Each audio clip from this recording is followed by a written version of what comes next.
But of course, we are recognizing and respecting the history of our subway stations and will preserve the historic features of the stations while modernizing them. We have an aggressive timeline. The governor challenged us to figure out a way to do this as quickly as possible. So we are keeping the mantra of get in, get done, get out. That means that there will be temporary closures of stations. We think that in negotiating with the contractors, we're going to challenge them to work even faster, more aggressively, so that we can minimize inconveniences to our customers. Here are some of the key design elements. Canopies, information, technology, wayfinding, better finishes, lighting, brighter. The use of glass will be very important in these stations. Decluttering the station environment and using art as well, which it provides not only an improved aesthetic, but also wayfinding for our customers. Let's talk about a few of these key design elements. So the first is the entrance. This is an imagined entrance at 23rd Street or out at 53rd Street. What are the features here? Increased visibility so that people from blocks can see where is the subway entrance.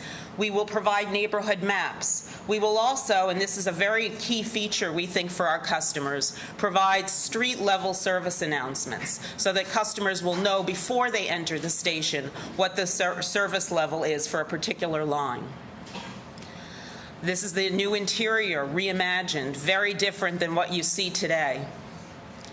Another view using the glass in the fare control area, better lighting, new ceiling features. Today, you see the iron bars on the side. That's the existing look. Clearly, the use of glass will be an important aesthetic as well as transparency and better wayfinding for the customers. Brighter lighting, countdown clocks, improved signage. These are things that our customers want, and we want to provide them for them. Here's a look at a platform. Here's one of our customers on a leaning bench next to new technology and better wayfinding. There will be countdown clocks on the platforms, brighter lighting, USB charging ports, and better finishes. And finishes also that will be easier to maintain. Above ground at our elevated stations, we will also be reimagining what some of those looks will be. Brighter lighting, use of glass and mesh windscreens, contemporary art, things that will inure to the benefit of our customers. So we are modernizing the MTA. These are exciting times to be part of it. And now it gives me great pleasure to introduce Governor Andrew Cuomo. Governor.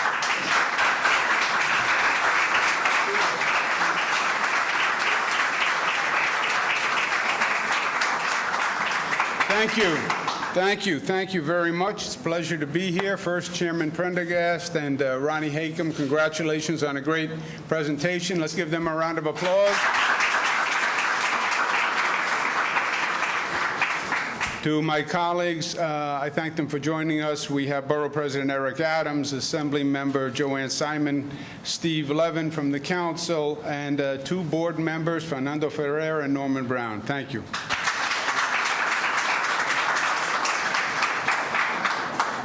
This story, you see the continuing evolution of the MTA and some themes that have been consistent now for the past couple of years. First, the importance of the MTA and the importance of the MTA's evolution. The MTA is the circulatory system for the metropolitan area. If you want to grow the metropolitan area, if you want to sustain the metropolitan area, the answer cannot be that people get in their cars and commute to work. That just doesn't work. Coming in this morning, an hour and a half delay at the Lincoln Tunnel, an hour at the George Washington Bridge. I mean, the volume just cannot be handled by the current road transportation system. The MTA is going to have to increase their capacity to manage that higher volume. Now, the MTA system itself was designed at a much, much different time for a fraction of the number of people, literally a fraction. And the basic system is all the same. The subway tubes are basically the same. You know, the basic capacity is the same. So the challenge for the MTA is, how do we increase that capacity with fundamentally the same design, and then how do we do it quickly? Now, first, it requires money. And that's why I'm very proud that we have appropriated $27 billion. How much is $27 billion? It's a lot of money that we can agree to. But it's hard to put these terms in context relatively. It is the largest amount of money ever invested in the MTA capital plan, period. Period. So the money is there. The funding is there. The challenge is then twofold: the design element and then the implementation element. On the design element, the new cars are very exciting to me. Crowding is a problem, as we all know, because the number of riders is way up, again, on basically the same system. But crowding, you hear about it all the time. My daughters were home for the weekend. They came up to Westchester, and I got the lecture about the MTA. I keep telling them, call Tom, leave Dad alone. But what they keep bringing up is the crowding. And it's been a real problem for the MTA for obvious reasons. It's good news, but it's also bad news. Wider doors and the open cars, the MTA estimates that it'll reduce the loading time by a third. The open cars means that you can walk from one car to the other, much like an articulated bus now. You can just walk from one side to the other. So people can have much more movement among the cars themselves, and they can help equalize the load. Right across all the redesigns for the MTA, you see the two new elements, which are always aspects of innovation. First, on security, because this is a different world. It is a different world almost every day. There's another crisis. There's another situation that takes your breath away. And the MTA system has to design that in their plans for the future. So security cameras on cars. Yes. Security cameras in stations. Yes. And not just, by the way, underground and in the subway cars.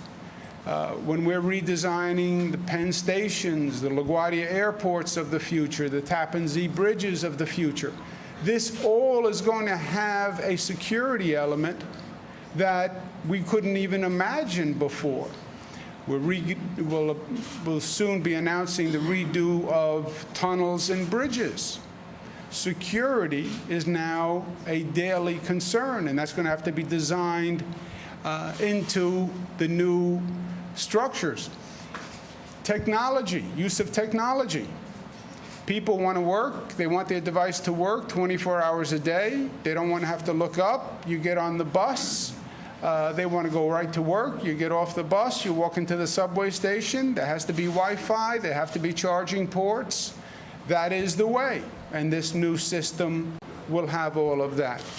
So I'm excited about the design. I'm excited about the innovation. The challenge now is to get it done. And that's a phenomenal challenge for the MTA, as it is for every government agency. The world moves much faster now. It develops faster. Private sector moves faster. Innovation moves faster. A device that comes out today is obsolete in 3 months. Government, the challenge for government today is to move as fast as society is moving and move as fast as as society dictates. The old rhythm of government, well, we have to talk about it, we have to think, it's going to take 6 months, and then we're going to have a meeting, and then we're going to have another meeting, and then we're going to go through a process, and that doesn't work anymore. It just does not work. You cannot keep pace with the times. These projects have to happen, and they have to happen now. And it's not just the MTA. It's every state agency. It's every federal agency. It's every city agency. And you have to find a different way to do business because the old machine can't do it. So 31 stations are going to be bid and built in a way we've never done before, which is what? Design build. What is design build? Government gets out of the business. The old business, government designed and then government constructed. Or government designed and then government bid out the construction to a developer. That system never worked well, and it was never fast. We've had enough experience to know the best way to do this now is contract the entire project to a private sector developer who does this, who can design the project to your specifications, can build the project, and is incentivized to get it done quickly, and is penalized if they're late.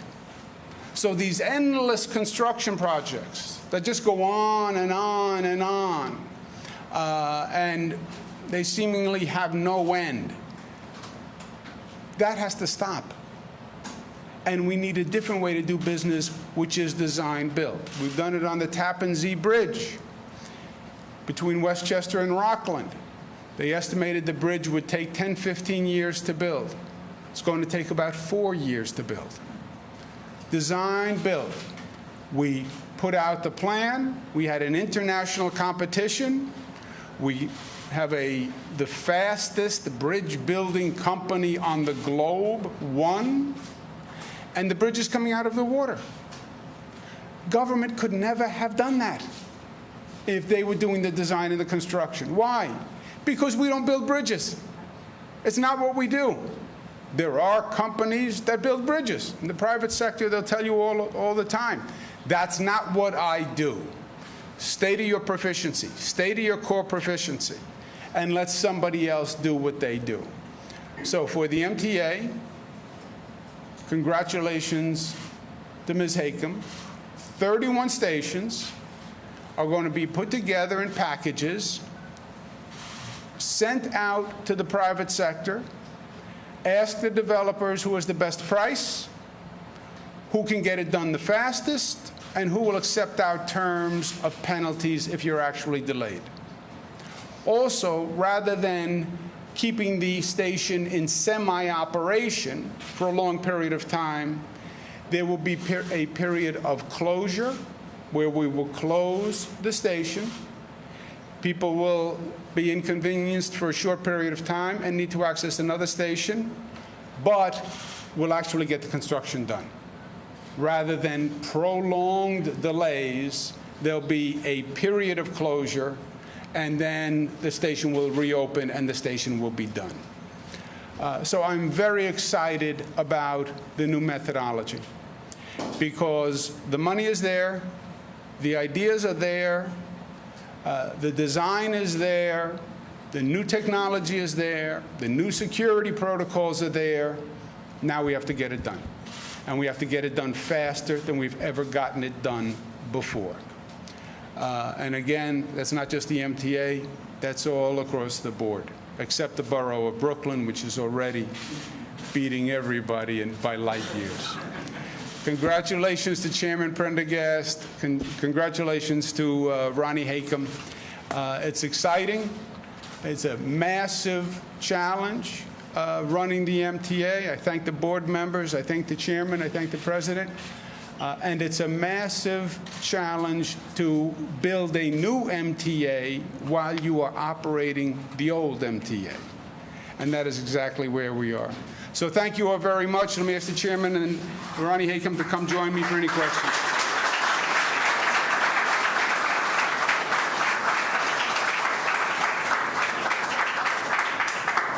Any difficult questions for Tom or Ronnie? Any softballs for me? As I mentioned about reducing dwell times of the trains by a third, can you put some numbers and some actual train lines to it when you say, like, how much average? How do you count it? Over how many train lines, and what's the reduction of it? I'll take that.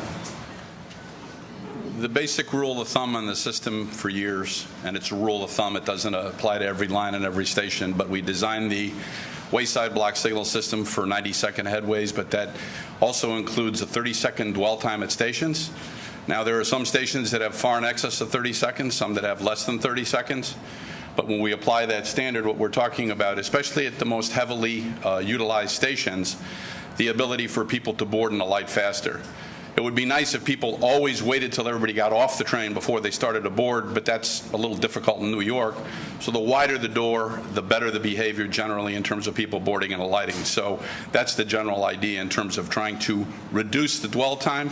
And on lines like the Lexington Avenue line, that's the most pronounced problem that we have.